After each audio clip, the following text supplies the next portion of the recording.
Hello, Namaskar, Khamagani people. My name is Nandita Sudha Tiwari and welcome back to my channel, that is Professor Tiwari. I hope you guys liked our lecture on biology and physics. So if you do, then please don't forget to hit the bell icon, like, share and subscribe to this channel so that the lectures can reach to someone who is in need in this time.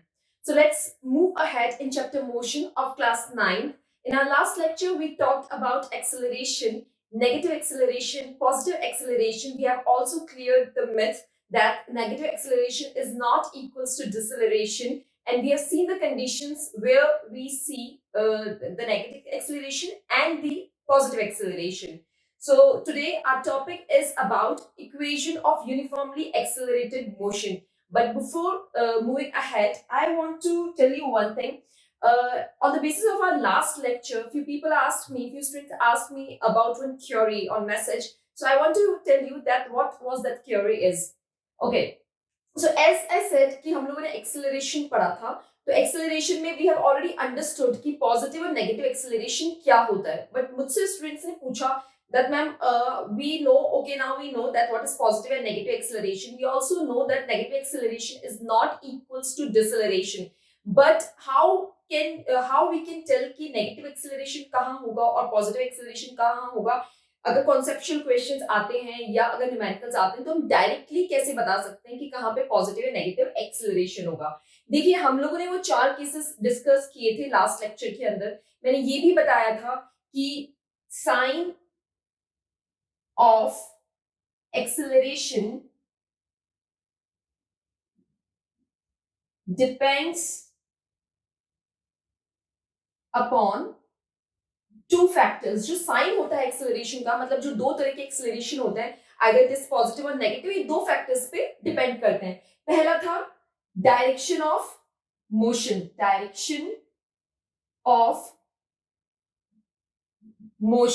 और second होता है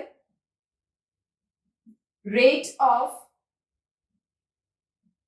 change of speed. इन 2 चीजों पे depend करता है कि आपका acceleration, whether the acceleration will be positive और नेगेटिव. डायरेक्शन ऑफ मोशन मतलब मूविंग ऑब्जेक्ट किस डायरेक्शन में मूव कर रहे हैं उस पे डिपेंड करेगा, या फिर डिपेंड करेगा rate of change of speed, मतलब इन दोनों के कॉम्बिनेशन पे डिपेंड करता है. हम लोगों ने 4 केसेस डिस्कस किए थे. बट इफ इन एग्जाम, अगर एग्जाम में इस तरह की कोई चीज पूछी जाती है आपसे कि इस केस में पॉजिटिव एक्सेलरेशन होगा या नेगेटिव एक्सेलरेशन होगा, जो ज्यादातर या तो आपको ऑब्जेक्टिव क्वेश्चंस में पूछा जाएगा या कई बार कंसेप्चुअल, या बहुत कम, बट हाँ न्यूमेरिकल्स में भी आपको ध्यान रखना पड़ता है. तो आप कैसे बता पाएंगे? आप वो 4 केसेस ड्रॉ तो नहीं कर सकते because we don't have that much time. तो इसे याद करने का एक तरीका होता है, वो एक्चुअली मैं नेक्स्ट क्लास में, लास्ट क्लास में बताना भी भूल गई थी, इसलिए ये क्वेश्चन बच्चों के दिमाग में आया. सो लेट जस्ट अंडरस्टैंड कि किस तरह से देखिए आप करेंगे. लेट जस्ट से डायरेक्शन ऑफ मोशन और rate of change of speed की हमने बात करी, तो हम क्या कर सकते हैं? हम एक टेबल ड्रॉ कर सकते हैं इसके लिए, और इससे आपको हमेशा ध्यान रहेगा कि कब एक्सेलरेशन पॉजिटिव होगा और कब नेगेटिव होगा. जैसे मैंने कहा, 2 चीजों पे डिपेंड करता है, डायरेक्शन ऑफ मोशन और rate of change of speed. तो हम यहाँ पे इस तरह से देख लेते हैं. ये हो गया dm, that means direction of motion. ये हो गया rate of change of speed. अच्छा, बिकॉज वी आर स्टडिंग और हम 9th का सिलेबस पढ़ रहे हैं, तो ज्यादातर बच्चों को ये ट्राइंगल का साइन का मतलब पता नहीं होगा. ये बेसिकली रेट ऑफ चेंज बताता है. इन सीनियर क्लासेस 11 12 पे तो पता लग ही जाता है, बट अगर आपको नहीं पता तो ये रेट ऑफ चेंज बताता है. Triangle means rate of change बता रहा है, ठीक है. तो rate of change of speed हो गया, और लास्ट चीज जो हमारा कंपोनेंट है वो क्या है? एक्सेलरेशन. ठीक है, हमें इन तीनों के लिए पता करना पड़ेगा कि आपका जो एक्सेलरेशन होगा वो नेगेटिव होगा या पॉजिटिव होगा. अब देखिए, आप ड्रॉ नहीं कर सकते हैं, बट ये छोटा सा तरीका है, इससे आप याद रख सकते हैं कि कैसे होगा. पहला केस हमने पढ़ा था डायरेक्शन ऑफ मोशन. हमने डायरेक्शन ऑफ मोशन भी पढ़ा, हमने ये भी देखा कि ये राइट साइड है, ये लेफ्ट साइड है, ये down and this is up. इस तरफ हम डायरेक्शन ऑफ मोशन को पॉजिटिव मानते हैं, इस तरफ नेगेटिव मानते हैं, इस तरफ पॉजिटिव मानते हैं और इस तरफ नेगेटिव मानते हैं. ये कोई स्टैंडर्ड रूल नहीं है, बट इसे अज्यूम किया जाता है, जर्नली इसी तरह से माना जाता है. अगर आपको क्वेश्चन में ऑब्जेक्टिव में या कॉन्सेप्चुअल वाइज अगर आपको नहीं बताया गया है तो आप यही अज्यूम करके चलेंगे इसी वे में कि right is positive, left is negative, down is positive, up is negative again. But कुछ जगह पे हो सकता है, it also depends on professor, आपके प्रोफेसर या जो स्कूल टीचर है उन पे भी डिपेंड करता है कि वो क्या अज्यूम कर रहे हैं। हो सकता है वो लेफ्ट को पॉजिटिव, राइट को नेगेटिव अज्यूम कर रहे हो। तो अगर ऐसा है तो वो उन्होंने क्वेश्चन में दे रखा होगा, अदरवाइज यू कैन कंफर्म आप पूछ के, अदरवाइज जर्नल केस में इसी तरह से लिया जाता है। ठीक है, तो हमने पहली कंडीशन जो है वो क्या सपोज करी थी कि डायरेक्शन ऑफ मोशन, एक मूविंग ऑब्जेक्ट है, गर्ल बॉय या कोई भी ऑब्जेक्ट, तो हमने इमेजिन किया कि वो राइट डायरेक्शन में मूव कर रहे हैं, तो राइट डायरेक्शन को हम पॉजिटिव लेते हैं। ठीक है, speed, rate of change of speed, उनकी स्पीड बढ़ रही है, इंक्रीज हो रही है, तो जब स्पीड इंक्रीज होती है तो हम क्या लेते हैं, उस चीज के लिए भी पॉजिटिव लेते हैं। इस केस के लिए एक्सेलरेशन क्या हो जाएगा, पॉजिटिव। कैसे, ऐसे हुआ, देखिए जब, क्योंकि मैंने कहा एक्सेलरेशन का जो साइन होगा, the sign of acceleration depends on both of these thing, इनकी कॉम्बिनेशन से हमें एक्सेलरेशन का हम कंक्लूजन निकालेंगे कि नेगेटिव होगा या पॉजिटिव होगा। तो जब दोनों पॉजिटिव हैं तो एक्सेलरेशन भी आपका क्या होगा, पॉजिटिव, आपको ये ध्यान रखना है। ठीक है, नेक्स्ट केस हमने माना बॉडी वही राइट डायरेक्शन में मूव कर रही है और थोड़ी देर बाद वो स्लो डाउन हो जाती है, तो राइट डायरेक्शन का पॉजिटिव, स्लो डाउन हो रही है इसलिए नेगेटिव देख लेते हैं। तो positive and negative because different है, तो इस केस के अंदर एक्सेलरेशन क्या हो जाएगा, नेगेटिव हो जाएगा। देन हमने माना कि वही बॉडी जो है अब लेफ्ट डायरेक्शन में मूव कर रही है, लेफ्ट डायरेक्शन मींस नेगेटिव, तो डायरेक्शन ऑफ मोशन क्या हो जाएगा, इस केस के अंदर नेगेटिव हो जाएगा। और rate of change of speed, body speed up कर रही है, मतलब लेफ्ट डायरेक्शन में मूव कर रही है body, direction of motion is left but the body is basically getting speed up हो रही है, तो हम स्पीड अप के लिए क्या लेते हैं, पॉजिटिव। तो नेगेटिव पॉजिटिव, बट यहाँ एक्सेलरेशन नेगेटिव हो जाएगा। लास्ट केस जहां हमने कहा कि जो आपका डायरेक्शन ऑफ मोशन है बॉडी का वो अगेन लेफ्ट डायरेक्शन में है, तो ये नेगेटिव हो गया। बॉडी जो है अब स्लो डाउन हो चुकी है, तो हम इसके लिए क्या लेंगे, नेगेटिव। एक्सेलरेशन क्या हो जाएगा, सेम साइन है, तो इसके लिए एक्सेलरेशन पॉजिटिव हो जाएगा। तो इसे इस तरीके से आप याद कर सकते हैं। एक्सेलरेशन जो है आपको सबसे पहले ध्यान रखना पड़ेगा कि डिसेलरेशन जैसी कोई डिसेलरेशन या डी एक्सेलरेशन जो भी आप ने अभी तक सुना होगा, ये कोई वर्ड नहीं है, एक्सेप्टेबल वर्ड नहीं है फिजिक्स के अंदर, पीपल जस्ट से इट। और डिसेलरेशन का मतलब नेगेटिव एक्सेलरेशन बिल्कुल भी नहीं होता। डिसेलरेशन का एक जर्नल मीनिंग सिर्फ इतना सा है कि it is equivalent to rate of change of decrease of speed, decrease of speed है या बॉडी का स्लो हो जाने को हम डिसेलरेशन कहते हैं इन जर्नल लैंग्वेज, इंग्लिश में अगर आप इसका मीनिंग देखेंगे तो ऐसा नहीं है कि डिसेलरेशन जो है वो नेगेटिव एक्सेलरेशन होगा। हमने पिछली क्लास में पढ़ लिया था कि यहाँ स्पीड जो है इस जगह पे नेगेटिव है, तो इस केस के अंदर ये डिसेलरेशन जो है आपको दिख जाएगा। इस केस में भी डिसेलरेशन था, ठीक है, और इस केस में भी डिसेलरेशन था, मगर आपको पता लग गया कि यहाँ पे तो नेगेटिव एक्सेलरेशन है, यहाँ नहीं है। तो डिसेलरेशन को अगर हम मान भी लें कि स्पीड को स्लो डाउन करने को कहते हैं, तो भी ये नेगेटिव एक्सेलरेशन के इक्वल नहीं होगा, क्योंकि नेगेटिव एक्सेलरेशन इन दोनों चीजों के ऊपर डिपेंड करता है, पहली चीज। दूसरी, आप कैसे ध्यान रखेंगे कि कब एक्सेलरेशन पॉजिटिव कब नेगेटिव, तो पॉजिटिव एक्सेलरेशन को ध्यान रखने का तो सिंपल तरीका है, अगर दोनों कॉम्बिनेशन सेम है, अगर डायरेक्शन ऑफ मोशन और rate of change of speed अगर दोनों पॉजिटिव है तो एक्सेलरेशन भी पॉजिटिव, और दोनों नेगेटिव है तो भी पॉजिटिव। सिंपल मैथमेटिक्स में जो हम करते हैं, plus plus is plus, minus minus is plus, simple. और नेगेटिव कब होगा, जब अपोजिट कंडीशन है। तो अगर आपको क्वेश्चन में इस तरीके से कॉन्सेप्ट वाइज दिया जाता है कि आपको बता दिया जा रहा है कि body is moving in a right direction या पॉजिटिव डायरेक्शन, कोई भी वर्ड यूज हो सकता है डायरेक्शन ऑफ मोशन के लिए, और स्पीड जो है या तो बोलेंगे स्पीड के लिए स्पीड अप या स्लो डाउन, या न्यूमेरिकल में आपको न्यूमेरिक वे में भी दे सकते हैं कि पहले इनिशियल वेलोसिटी जो है आपको कुछ और दे दी और बाद की इनिशियल वेलोसिटी कुछ और दे दी, तो उससे भी आप पता लगा सकते हैं कि बॉडी स्लो हो रही है, स्पीड अप हो रही है। तो उस केस के अंदर आप बता सकते हैं दोनों को देख के कि हाँ एक्सेलरेशन जो है वो पॉजिटिव आएगा या नेगेटिव आएगा। ठीक है, यहाँ ये बात खत्म हो गई। आई फॉरगॉट लास्ट क्लास में मुझे बताना था, बट ये थोड़ा सा रह गया, और जब मुझसे पूछा देन मेरे दिमाग में आया कि हाँ ये चीज I forgot to tell you in last lecture. ठीक है, तो ये हो गया है हमारा। अब now what we will gonna do is, आज का जो हमारा टॉपिक है वो है equation of uniformly accelerated motion, equation of uniformly accelerated motion. So first I will gonna write the heading, equations of uniformly accelerated motion। अच्छा, इससे कई बार इक्वेशन ऑफ मोशन भी कहा जाता है, कई बार नहीं, इक्वेशन ऑफ मोशन ही ज्यादातर केसेस में आपने सुना होगा, ये बहुत ही कम सुना होगा कि equation of uniformly accelerated motion, सब टेक्स्ट बुक्स में आपको यही मिलेगा, सब टीचर्स भी यही बोलते हैं, एक जनरल वे में बोल देते हैं कि इजी है, इतना लंबा कौन बोले, इसलिए इक्वेशन ऑफ मोशन, ठीक है, बट ये इक्वेशन ऑफ मोशन नहीं है. We have to be, I personally feel that you should be very specific when you are studying physics या mathematics, any branch of science, but specifically physics और mathematics पढ़ रहे हैं तो आपको अपने वर्ड्स से बहुत स्पेसिफिक होना चाहिए.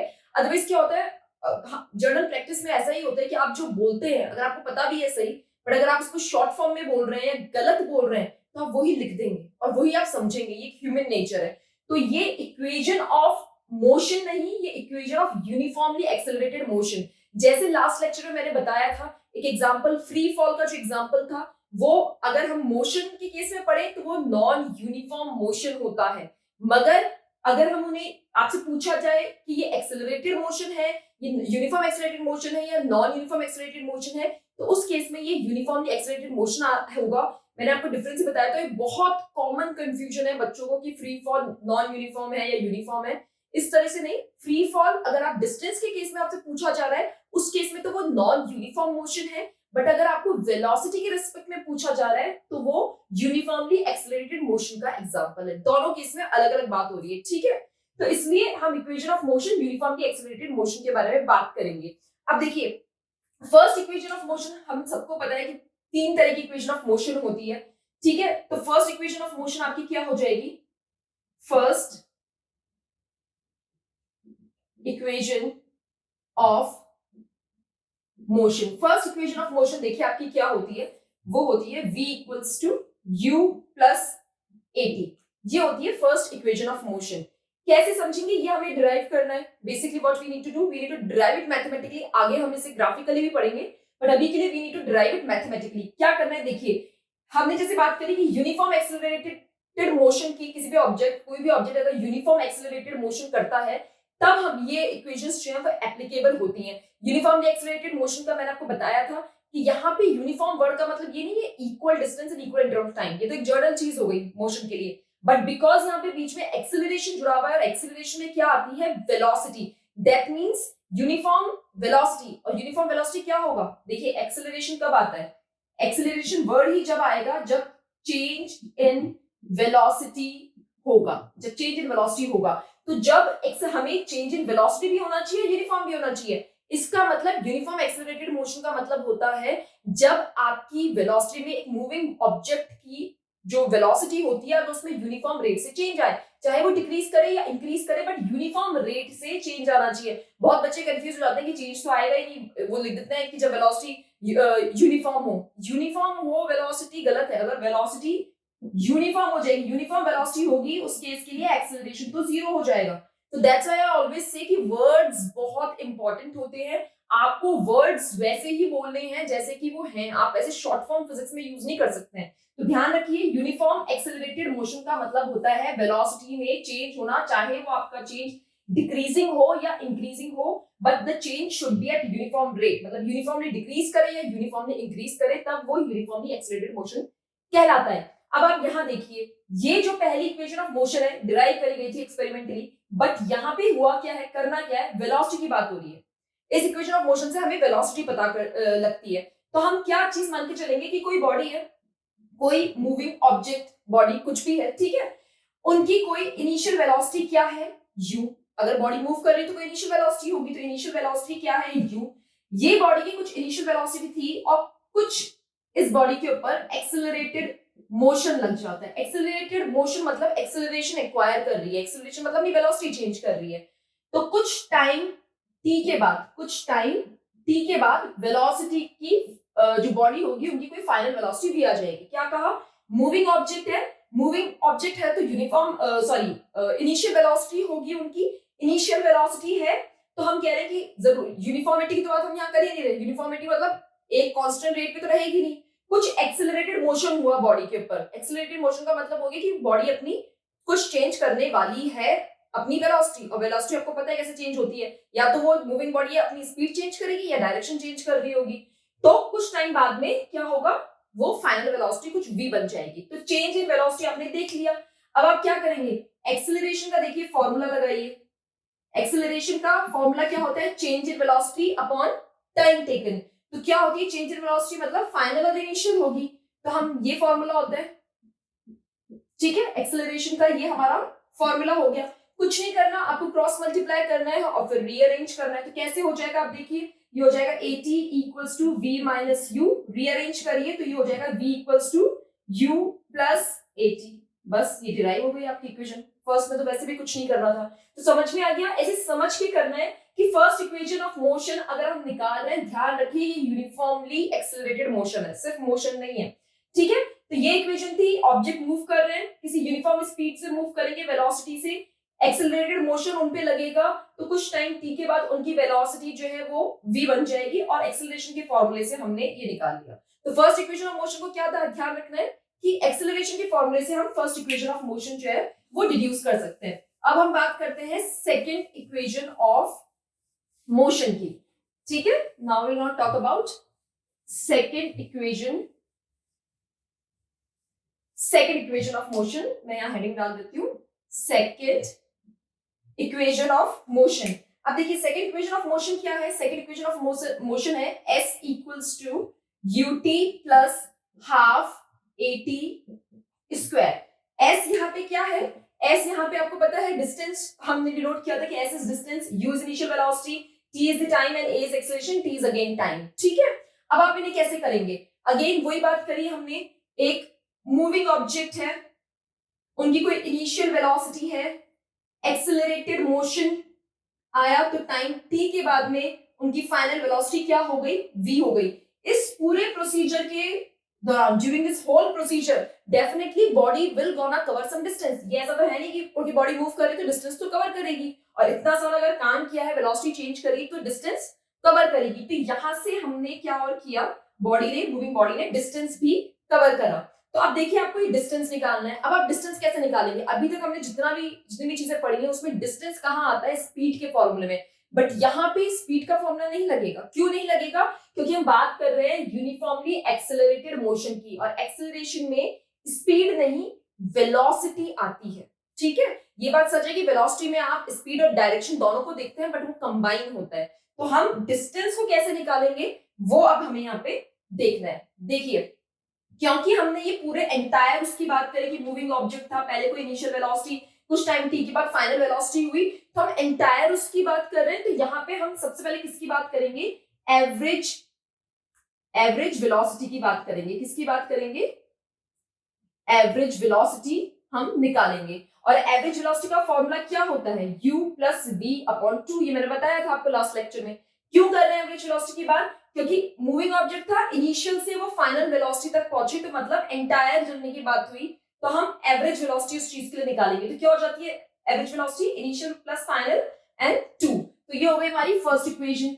अब आपको निकालना है, ये डिस्टेंस निकालना है, डिस्टेंस ट्रेवल निकालना है। तो मैंने आपको एक फॉर्मूला और बताया था, एवरेज वेलोसिटी और डिस्टेंस ट्रेवल का फॉर्मूला सिंपल, हम 2 बार देख चुके हैं। क्या होता है, डिस्टेंस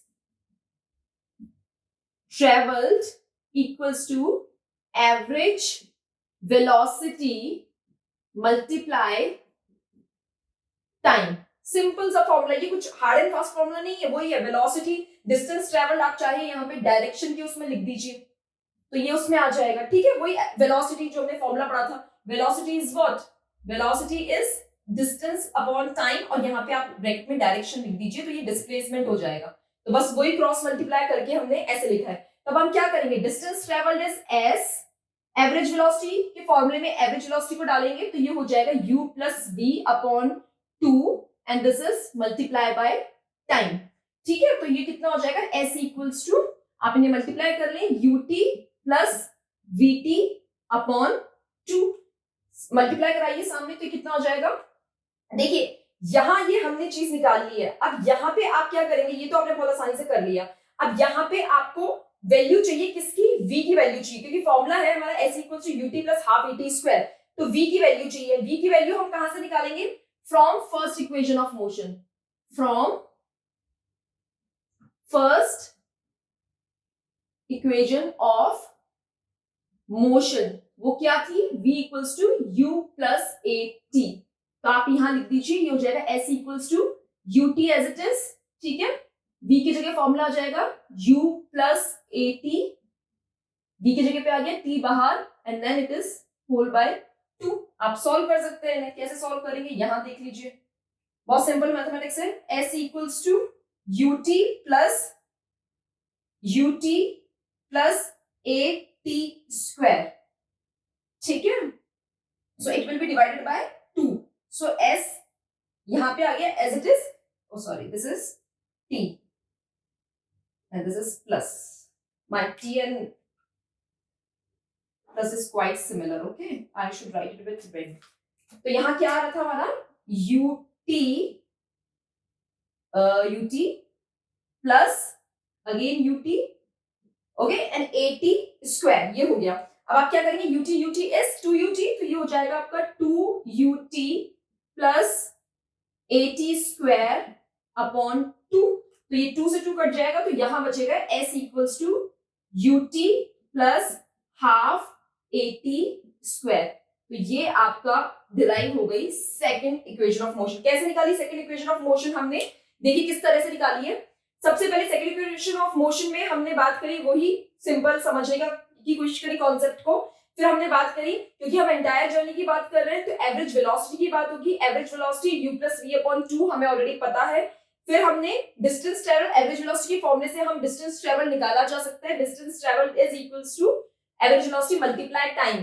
सिर्फ वैल्यू पुट करी एवरेज वेलोसिटी के फॉर्मूले में, सिर्फ मैथमेटिकली देन सॉल्व करा एंड देन आफ्टर यहाँ पे आपको v की वैल्यू निकालनी पड़ेगी। u की तो है नहीं, v की है, v की वैल्यू हम फर्स्ट इक्वेशन ऑफ मोशन से निकाल सकते हैं। वैल्यू पुट करी, सिंपल मैथमेटिक्स से सॉल्व किया and this will be done, ठीक है। Now we will gonna talk about third equation of motion. First हो गया, सेकंड हो गई and then it is third equation of motion. ये derivation it's very simple and we all should know, हम सबको आना चाहिए बिकॉज अगर आप 9th में हो, 10th में हो और अगर स्पेशली अगर आगे फिजिक्स कंटिन्यू करना चाहते हैं so it's very important. As I said पहले भी कि मोशन जो है वो बेसिक है काइनेमेटिक्स का, या बीएससी एमएससी इंजीनियरिंग कुछ भी करें तो this is the basic chapter, ठीक है। तो हम बात किसकी कर रहे हैं, थर्ड इक्वेशन ऑफ मोशन की। थर्ड इक्वेशन ऑफ मोशन की बात कर रहे हैं। क्या होती है third equation of motion? Third equation of motion is v square equals to u square plus 2as। ये हमें डिराइव करना है। अब देखिए s is distance, a is acceleration, u is initial velocity, v is final velocity.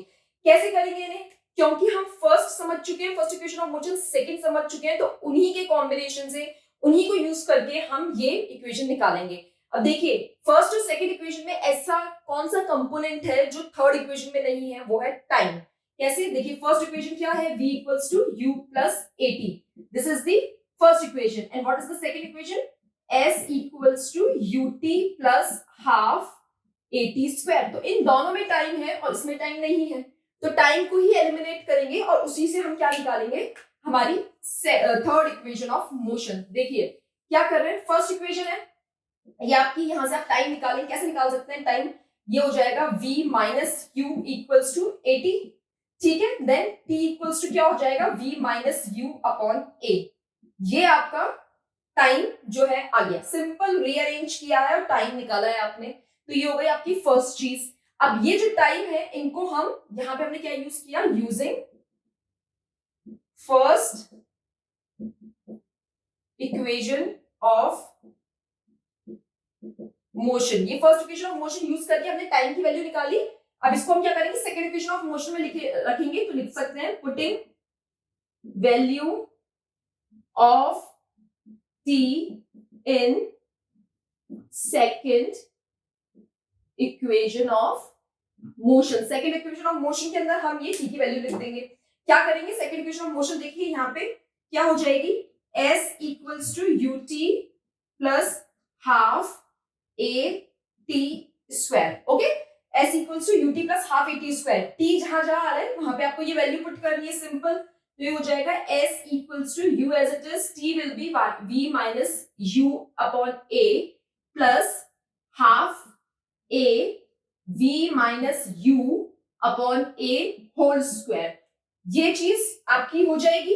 यहां देखिए, अब यहां बच्चे मिस्टेक कर देते हैं, बेसिक मैथमेटिक्स है 7th 8th क्लास की। बच्चे क्या करते हैं, v माइनस यू अपॉन ए मतलब v स्क्वायर, यू स्क्वायर और a स्क्वायर। ये बहुत लोग मिस्टेक करते हैं, ये आप ढंग से पहचानिए। In mathematics it is very important that you are capable enough to identify any algebraic expression. यहाँ पे आप ये एल्जेब्रिक आइडेंटिटी लग रही है, कौन सी एल्जेब्रिक आइडेंटिटी लग रही है यहाँ पे, यहाँ लग रही है a minus b whole square equals to a square minus 2ab plus b square. ये आइडेंटिटी लग रही है यहाँ पे। बच्चे कंफ्यूज हो जाते हैं कि ये डिवीजन में है या कुछ भी।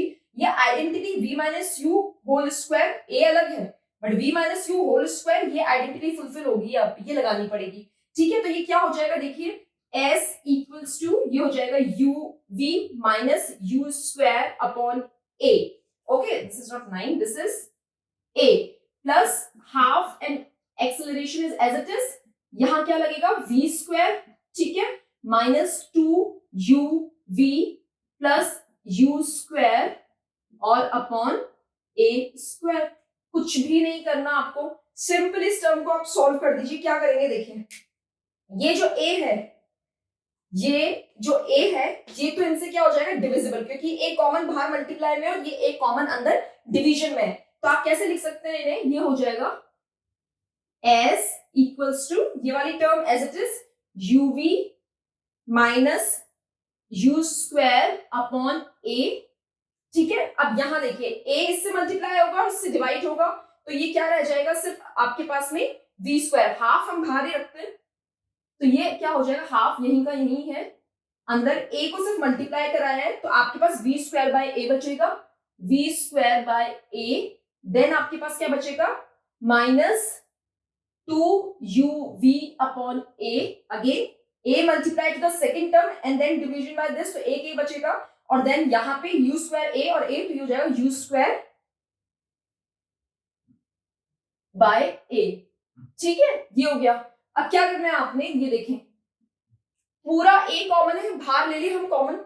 ये basic mathematics you must have done it in your 7th 8th class, तो ये बहुत इजी सी है। uv minus u square upon a plus 1/2a, और ये आपका हो गया v square minus 2uv minus u square. ठीक है, अब क्या करना है, सिंपल मैथमेटिक्स, 2a आपका एलसीएम, a और 2a का एलसीएम 2a, ये भी आपने अलजेब्रिक एक्सप्रेशन में छोटी क्लासेस में पढ़ा होगा, 2a एलसीएम। अब देखिए यहाँ पे a है, डिवीजन बाय दिस 2, तो ये हो जाएगा 2uv minus 2u square, then plus इसके लिए देखिए ये v square as it is, v square minus 2uv minus u square. मैंने कुछ भी अलग नहीं करा है, सिंपल सॉल्व किया है जिस तरह से सॉल्व होना चाहिए। अब आप ये देखिए यहाँ क्या होगा, 2uv positive and 2uv negative, तो ये कट जाएगा, this 2uv and this 2uv will be cut down, क्योंकि एक प्लस है एक माइनस है। तो यहां से क्या बच रहा है, ये यहाँ वाली चीज को मैं यहां ऊपर कर देती हूँ, यहां ऊपर कर देते हैं इसको। ठीक है, तो ये देखिए क्या बच रहा है यहाँ पे, ये हो जाएगा s equals to v square, then ये 2u स्क्वायर, ये u स्क्वायर हो जाएगा, तो आपका क्या बचेगा, एक u स्क्वायर बचना चाहिए, तो ये हो जाएगा minus u square upon 2a।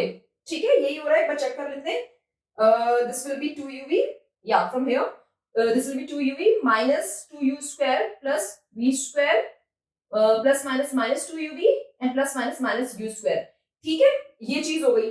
बस अब आपको सॉल्व करना है, कुछ ही नहीं है। देखिए फॉर्मूले में यहाँ पे क्या था, v square equals to u square plus 2a था, 2as था, तो क्रॉस मल्टीप्लाई कर दीजिए 2as, और यहाँ ये v square minus u square, rearrange करिए, रीअरेंज करेंगे तो याद आएगा v square equals to u square plus 2as, ये आपका जो है डिराइव हो गया। बस कैलकुलेशन का ध्यान रखना है, और सिंपल मैथमेटिक्स है, I have not done something special, कुछ अलग तो मैंने किया नहीं है, सेम चीज करी है।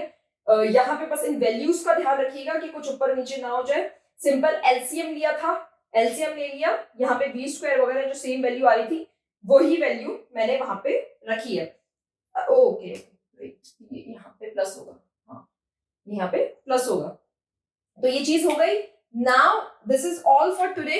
इन our next lecture we will not talk about some numericals, बहुत सिंपल से न्यूमेरिकल्स हैं इनके, बट हम सिर्फ जनरली थोड़ा सा उनके बारे में बात करेंगे, क्योंकि क्या होता है कि डायरेक्ट ये इक्वेशन पुट करके आप न्यूमेरिकल्स तो सॉल्व कर लेंगे, बट कई बार कुछ क्वेश्चंस के अंदर वर्ड्स ऐसे दे रखे होते हैं जो समझना जरूरी है, अदरवाइज आपका न्यूमेरिकल सही होते हुए भी गलत हो जाता है बिकॉज आपका कॉन्सेप्ट क्लियर नहीं होता. Okay, so that's all for today. If you guys like the lecture, then please hit the bell icon, like, share, and subscribe. Thank you. Khamma Khane.